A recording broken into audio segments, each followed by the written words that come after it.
গত কয়েক বছর ধরে ম্যানচেস্টার ইউনাইটেডের পারফরমেন্সের গ্রাফ কিন্তু নামতে শুরু করেছে। এতটাই নেমেছে যে তাদের চ্যাম্পিয়ন্স লিগ তো বটেই, এমনকি ইংলিশ প্রিমিয়ার লিগেও তাকে খুব একটা গুরুত্ব দেন না। সেই ম্যানচেস্টার ইউনাইটেড এবার কিন্তু ডার্বি ম্যাচ জমিয়ে দিল। কীভাবে সব কিছু আলোচনা করবো আজকের এই ভিডিওতে। নমস্কার, আমি সত্যজিৎ। ইংলিশ প্রিমিয়ার লিগে ম্যানচেস্টার ডার্বি খেলা ছিল, যেখানে মুখোমুখি হয়েছিল ম্যানচেস্টার ইউনাইটেড এবং ম্যানচেস্টার সিটি। ম্যানচেস্টার সিটির কথা যদি বলা হয়, গত কয়েক বছর ধরে রীতিমতো ধারাবাহিক দল, বেশ কয়েকবার ইংলিশ প্রিমিয়ার লিগ এমনকি চ্যাম্পিয়ন্স লিগও জিতেছে, এবং ম্যানচেস্টার ইউনাইটেড তাদের গ্রাফ অনেকটাই কমেছে। কিন্তু সেই ডার্বিতে বিশেষ করে স্যার অ্যালেক্স ফার্গুসন সরে যাওয়ার পর থেকে বারবার কিন্তু কোচ বদল করা হয়েছিল, তারপরেও ম্যানচেস্টার ইউনাইটেড কিন্তু পারফরমেন্স বদলায়নি। কিন্তু এবার কোচ বদল করে সেই চমকটা দিল ম্যানচেস্টার ইউনাইটেড। তখন শুদ্ধ কোচ বদল হয়েছে, আর কোচ মাইকেল ক্যারিক, যার অভিষেকটাই শুরু হলো রীতিমতো ম্যানচেস্টার ডার্বি দিয়ে, এবং যেখানে ওল্ড ট্র্যাফোর্ড স্টেডিয়ামে ম্যানচেস্টার সিটির মুখোমুখি ছিল ম্যানচেস্টার ইউনাইটেড। যদিও ফুটবল সমর্থকরা কেউ আশাই করেনি, তার কারণ ওয়ার্ডিওয়ালের আমলে বিশেষ করে ম্যানচেস্টার সিটি অনেকটাই ডেভেলপ করেছে এবং গত কয়েক বছর ধারাবাহিক দল, ফলে অনেকে আশা করেছিলেন যে ম্যানচেস্টার ইউনাইটেড তাদের হারটা বাঁচাতে পারে কিনা, কিন্তু ফল হলো উল্টো।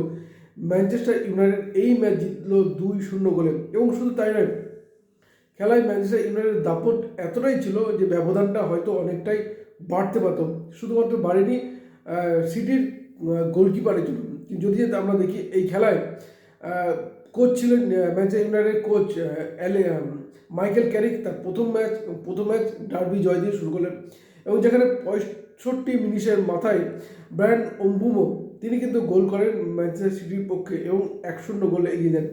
অর্থাৎ প্রথমার্ধে কিন্তু গোল শূন্যই ছিল, কিন্তু দ্বিতীয়ার্ধে 65 মিনিটের মাথায় প্রথম গোল পায় ম্যানচেস্টার ইউনাইটেড। ঠিক তার কিছুক্ষণ পর প্যাট্রিক দোরগু তিনি কিন্তু গোল করেন 76 মিনিটের মাথায়, এবং এই গোলের ফলে 2-0 গোলে এগিয়ে যায়। যদিও এরপরে আর কোনো দলই কিন্তু গোল করতে পারেনি, যার ফলে ম্যাচ কিন্তু ম্যানচেস্টার ইউনাইটেড জিতলো 2-0 গোলে। এবং এই জয়ের ফলে রীতিমতো কিন্তু যে English premier league point table, সেখানে কিন্তু ব্যাপক চমক তৈরি হয়েছে।